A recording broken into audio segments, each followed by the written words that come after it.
தளபதி விஜய் சொந்தங்கள் அனைவருக்கும் வணக்கம்.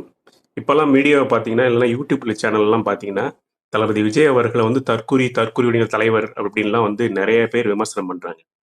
இது என்ன அப்படின்னா, இதுக்கு பின்னாடி இருக்க சைக்காலஜி என்ன அப்படின்னா, ஒரு தலைவரா ஒருத்தர உருவாக்குறவங்க வந்து, அவங்க அந்த தலைவரா இருக்கக்கூடிய ஃபிட் இல்ல அவங்க ஃபிட்டானவங்க இல்ல அப்படின்றத மக்களுக்கு அதே மாரி பரப்புறது தான் அதே மாரி பரப்பணும். அப்படி ஒரு இத செட் பண்ணணும். மைண்ட் செட் செட் பண்ணணும் அப்படின்றதுக்காக தான் இது மாரி சொல்றது.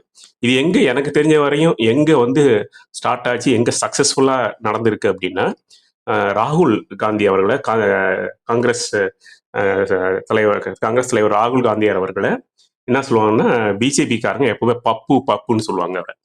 அவர அப்படியே அந்த கோடி மீடியான்னு சொல்லுவாங்க. அதாவது வந்து நார்த் இந்தியாவுல உள்ள எல்லா மீடியாவும் என்ன பண்ணுவாங்கன்னா, ஒரு 500 பேர், 600 பேர் கூட்டிட்டு டிஸ்கஸ் பண்ணுவாங்க. அதுல வந்து அவர நக்கலா வந்து பேசுவாங்க அவர. ராகுல் இன்டைரக்டாவும் பேசுவாங்க, டைரக்டாவும் பேசுவாங்க. அப்படியே அந்த 500 பேரும் அப்படியே சிரிப்பாங்க எல்லாருமே.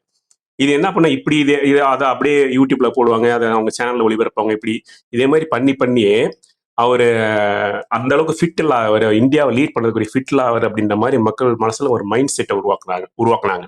அதை சக்சஸ்ஃபுல்லாவும் அதே மாதிரி பண்ணிட்டாங்க. ஆனா மோடி அவர்கள் எந்த பேட்டியும் 12 வருஷத்துல பாத்தீங்கன்னா ஒரு பேட்டியும் இருக்காது. அவர் பேசி ஒரு ஒரு சைட்ல தான் பேசுவார். அது மங்கி பாத்ல மட்டும்தான் அவர் மட்டும் தான் பேசுவார். எந்த ஒரு பேட்டியும் இருக்காது. அவர் இந்த 12 வருஷத்துல இருக்க பாத்தீங்கன்னா. இவர் ராகுல் காந்தி எல்லா பேட்டியும் எல்லாம் பேட்டி கூட பிரஸ் சந்திப்பாரு, பேட்டி கொடுப்பாரு. ஆனா இவர் சந்திக்கவே மாட்டார். ஆனா இந்த இந்த கோடி மீடியாலாம் எல்லாம் சேர்ந்துக்கிட்டு என்ன பண்ணுவாங்கன்னா, ராகுல் காந்தி இதே மாதிரி கம்பிட்டன்ட் இல்லாதவர் அவர் அப்படின்ற மாதிரி என்ன ப்ரொஜெக்ட் பண்ணி அவர் அந்த அளவுக்கு வந்து திறமை இல்லாதவர் அப்படின்ற மாதிரி ப்ரொஜெக்ட் பண்ணி வச்சிருக்காங்க. அந்த வேலையை தான் இப்ப டிஎம்கே வந்து இப்ப அண்ணன் விஜய் மேல பண்றாங்க. அவர் அந்த அளவுக்கு வந்து ஃபிட் இல்லாத ஒரு தலைவரா இருக்கிறதுக்கு அப்படின்ட்டு. அவரை வந்து தற்கூறிங்க தலைவர் தற்கூறின்னு சொல்றது அப்படின்ட்டு. இது இது எல்லாத்தையும் நம்ம தாவேக தலைவர் அண்ணன் விஜய் அவர்கள் முறியடிச்சு நம்ம வெல்லுவோம் அப்படின்னு நான் ஸ்ட்ராங்கா நம்புறேன். இந்த விஷயத்தை உங்கள்கிட்ட ஷேர் பண்ண விருப்பப்பட்டேன். நன்றி.